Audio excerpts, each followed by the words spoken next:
તો વડોદરા બરોડા ડેરીમાં કૌભાંડના આરોપનો મામલો સાવલીના ધારાસભ્ય કેતન ઇનામદારે ફરી ઉઠાવ્યા છે સવાલો।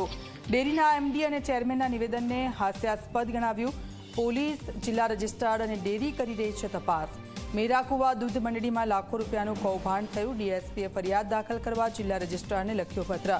મહત્વનું છે કે મેરાકુવા દૂધ મંડળીમાં છેલ્લા 3 વર્ષથી 5 મૃત સભાસદોના નામે દૂધ ભરીને અંદાજે 40 લાખ રૂપિયાનું કૌભાંડ આચર્યા હોવાનો આરોપ લગાવવામાં આવ્યો છે। ત્યારે ગતરોજ બરોડા ડેરીના એમડી અને ચેરમેન તરફથી આરોપને નિકાળતા આજે સાવલીના ધારાસભ્ય કેતન ઇનામદારે સવાલ ઉઠાવ્યા છે। પોલીસ તપાસના રિપોર્ટ અંગે વાત કરતા ધારાસભ્યએ કહ્યું કે તપાસમાં ગંભીર પ્રકારનો ગુનો કર્યો હોવાનો ખુલાસો થયો છે।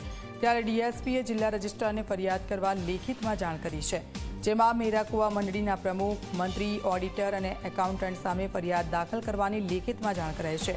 સાથે જ કહ્યું કે આરબીઆઈના નિયમો મુજબ હાઈ રિસ્ક કહેવાતા ખાતાઓના કેવાયસી 2 વર્ષમાં કરવાના હોય છે, પરંતુ સેન્ટ્રલ કોઓપરેટિવ બેંક 10 વર્ષે કેવાયસી કરાવે છે, જેમાં ડેરી અને બેંક એ કૌભાંડના એપી સેન્ટર છે।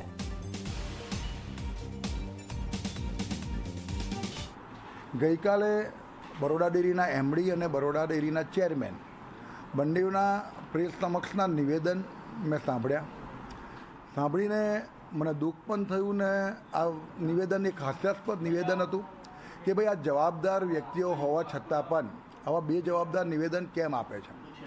મેરાકુવાની અંદર એમડી પોતે કબૂલ કરે છે કે ભાઈ મૃતક સભાસદોના નામે દૂધ ભરાયું છે અને મૃતકના નામે ટ્રાન્ઝેક્શન થયું છે।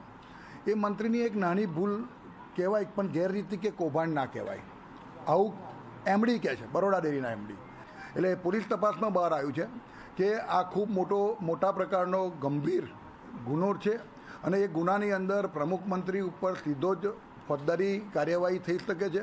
એમને કલમ ટાંકીને અંદર લખ્યું છે કે આટલી કલમો સાથે આ લોકો પર એફઆઈઆર કરવી, અને એ એફઆઈઆર કરવા માટે એમને જિલ્લા રજિસ્ટ્રારને લેખિતમાં જાણ કરી છે।